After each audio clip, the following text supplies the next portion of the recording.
आज 1 जून 2025 में रात की प्रभु यीशु मसीह से प्रार्थना। आप सभी को जय मसीह की। जैसे जैसे दिन समाप्ति की ओर बढ़ता है, हमारा मन शांति और विश्राम की चाह में प्रभु यीशु मसीह की ओर मुड़ता है।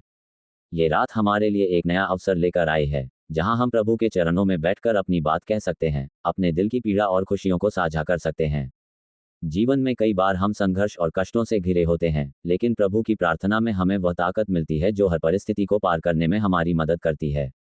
रात का ये समय हमें याद दिलाता है कि प्रभु हमारे साथ है, चाहे हम कितनी भी कठिनाइयों का सामना क्यों न कर रहे हों।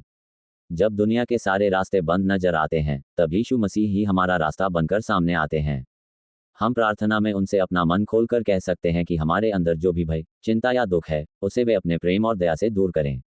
ये प्रार्थना हमें आस्था और विश्वास की गहराई में ले जाती है, जहां हम जानते हैं कि प्रभु हमारे लिए सब कुछ संभव बना सकते हैं। जब हम प्रार्थना करते हैं, तो हम अपने दिल को प्रभु के हाथों में सौंप देते हैं। वह हमारे जीवन के हर क्षेत्र को छूते हैं, हमारे परिवार, हमारे काम, हमारी स्वास्थ्य और हमारी आत्मा।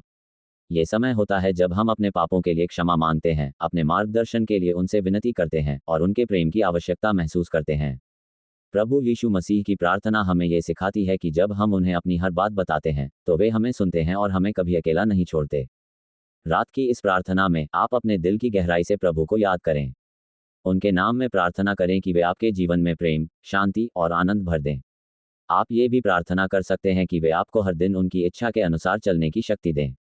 जब हम अपने प्रभु के सामने पूरी विनम्रता से आते हैं, तो वे हमारे जीवन में चमत्कार करते हैं।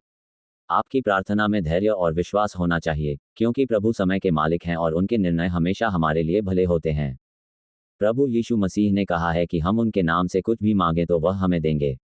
इसलिए आप पूरी श्रद्धा और विश्वास के साथ उनसे प्रार्थना करें कि वे आपकी सभी ज़रूरतें पूरी करें, चाहे वह शारीरिक हो, आध्यात्मिक हो या मानसिक। आप उनके चरणों में बैठकर यह भी प्रार्थना कर सकते हैं कि वे आपकी आत्मा को शुद्ध करें और आपके मन को नई ऊर्जा और शक्ति से भर दें। रात की प्रार्थना में आप प्रभु से अपने परिवार के लिए भी आशीष मांग सकते हैं। उनके संरक्षण और प्रेम के लिए विनती करें ताकि आपके घर में प्रेम और एकता बनी रहे। बच्चों के लिए, वृद्धों के लिए और बीमारों के लिए प्रार्थना करें कि प्रभु उनकी हर जरूरत पूरी करें और उनके जीवन में स्वास्थ्य और सुख बनाए रखें। प्रभु की दया अपरंपार है और वह हर उस व्यक्ति को जो उनसे प्रार्थना करता है, सुनता है। जब आप प्रार्थना करते हैं, तो अपने जीवन के उन पलों को याद करें जब प्रभु ने आपकी मदद की हो। उनके किए गए चमत्कारों के लिए उनका धन्यवाद करें। यह आपके विश्वास को मजबूत करेगा और आपको याद दिलाएगा कि वे हमेशा आपके साथ हैं। प्रार्थना का ये समय आपके लिए एक नई शुरुआत हो सकती है, जहां आप पुराने दुखों को छोड़कर प्रभु के प्रेम और करुणा में जीने का निर्णय लें। रात की इस घड़ी में प्रभु से ये भी प्रार्थना करें कि वे आपको अपने सच्चे उद्देश्य की ओर मार्गदर्शन करें। कभी कभी हम अपने जीवन में भटक जाते हैं और अपने लक्ष्य को भूल जाते हैं। प्रभु की प्रार्थना हमें फिर से रास्ता दिखाती है और हमारे मन को शांत करती है। जब आप अपनी सभी चिंताएं और उम्मीदें प्रभु के सामने रखें, तो वह आपको आश्वस्त करेंगे कि वे आपके लिए सबसे बेहतर योजना बना रहे हैं। इस रात में, जब आप प्रभु से प्रार्थना कर रहे हों, तो ये भी याद रखें कि प्रार्थना केवल मांगने का माध्यम नहीं है, बल्कि यह प्रभु के साथ संवाद का एक सुंदर तरीका है। आप उनसे अपनी खुशियां, अपनी असफलताएं और अपनी सारी मनोकामनाएं साझा करें।